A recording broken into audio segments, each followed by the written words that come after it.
Monosaccharides के बारे में। सो mono mean one and saccharide is for sugar. So monosaccharide mean the sugar is made up of only one unit of sugar. Then again इसमें जो सबसे common example हमारे पास monosaccharide में आती है वो कौन सी है? ग्लूकोज। और ग्लूकोज जो है वो 6 कार्बन से मिलकर बनता है। देन अगेन इन मोनोसेक्राइड इसमें कार्बन नंबर वैरी करता है 3 कार्बन टू 7 कार्बन।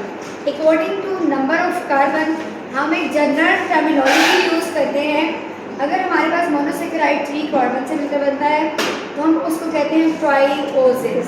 अगर 5 कार्बन से मिलकर बन रहा है हम उसको कह रहे हैं पेंटोसिस। अगर 6 कार्बन से मिलकर बन रहा है तो हम इसको कह रहे हैं it is hexoses. Like number of carbon plus OSE is for sugar, suffix for sugar. Next अगर हम इसका फॉर्मूला देखें तो यहाँ पर हमारे पास फॉर्मूला क्या आ रहा है? CH2O like multiplied by N.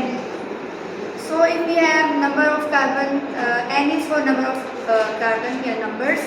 So if we keep it 6, so C6, H will be double, that is be 12 and O is again 6. It is the formula of glucose, you can see.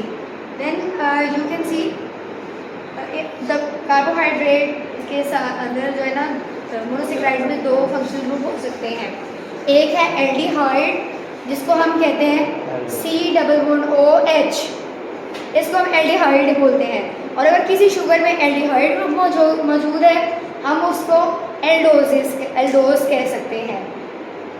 दूसरा जो group है it is C+O।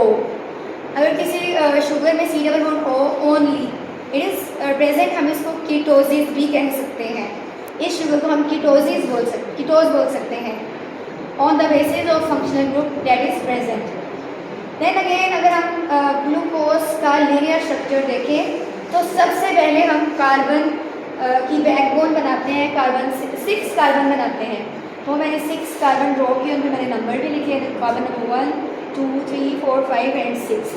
Then उसके ऊपर मैंने aldehyde group draw किया first carbon के ऊपर, C के साथ मैंने डबल बॉन्ड O अटैच किया और एक तरफ H अटैच किया। तो इस तरह से कार्बन की 4 बॉन्डिंग की रेसिपी वो पूरी हो गई। अब हम कार्बन नंबर 2 से स्टार्ट करेंगे। OH, एक साइड पे OH अटैच करेंगे। OH क्या है? हाइड्रोक्सिल ग्रुप, इसको हम हाइड्रोक्सिल ग्रुप बोलते हैं। और दूसरी साइड पे हम H अटैच करेंगे। राइट साइड पे OH है और लेफ्ट साइड पे H है, लेकिन थर्ड में ये पैटर्न चेंज हो जाता है। OH जो है वो रिवर्स इसकी पोजीशन हो जाती है, it is present on left side and again H on right side. बाकी जो कार्बन है उसमें सेम है, OH is on right side and H is on left side. So this is the structure of glucose. इसको हम linear structure भी बोलते हैं। अब हम बात करते हैं कि इसका रिंग कैसे बनता है। रिंग स्ट्रक्चर की तरफ अगर हम जाते हैं तो हम देखेंगे फर्स्ट कार्बन पे जो हमारे पास ऑक्सीजन की डबल बॉन्डिंग हुई है, ऑक्सीजन क्या करता है? अपना एक बॉन्ड शिफ्ट कर देता है और नया बॉन्ड बनाता है with carbon number 5।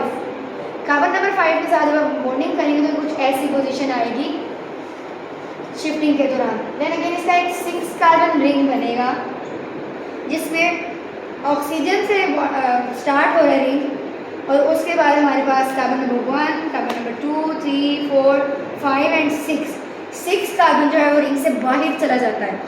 Then again हम कार्बन नंबर 1 से स्टार्ट लेते हैं, उसके H और OH हम ऐड करते हैं। H जो है वो ऊपर की तरफ आएगा और OH जो है वो नीचे की तरफ, रिंग से नीचे की तरफ इसकी पोजीशन आएगी।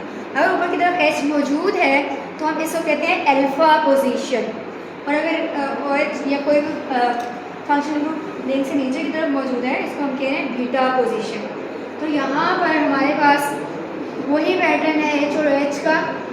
थर्ड कार्बन पे आके OH जो है वो अंदर आ जाता है, उसका रिवर्स हो जाता है पैटर्न, H जो है वो रिंग से बाहर निकल जाता है। देन 5 कार्बन पे इसी तरह से H प्रेजेंट है। यहाँ पे जो OH था वो कार्बन नंबर 1 पे शिफ्ट हो गया है। लाइक अगर हम कार्बन नंबर 1 पे देखें तो पहले इस पे OH नहीं था, लेकिन अब यहाँ पे OH हमने ये वाला शिफ्ट करके लगा दिया जो carbon number 5। So this is the structure, this is the ring structure of glucose. Galactose अगर हम देखें तो सेम स्ट्रक्चर है, लेकिन 3 कार्बन पे OH उसकी पोजीशन जो है वो अल्फा पोजीशन है और 4 भी सेम होगी, 4 कार्बन पे OH अल्फा पोजीशन पे ही होगा। अगर आप लीनियर स्ट्रक्चर देखें गैलेक्टोज का तो 3 और 4 कार्बन पे सेम OH की ओरिएंटेशन आएगी।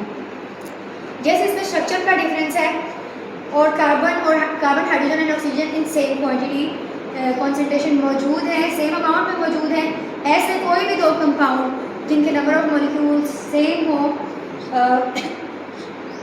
But only they have the different structure but they have similar formula या सेम फॉर्मूला, इसको हम कहते हैं आइसोमर्स। इस फिनोमेनन को हम बोलेंगे आइसोमरेस और जो कंपाउंड्स हैं उनको कहेंगे isomers. That's all about today's lecture.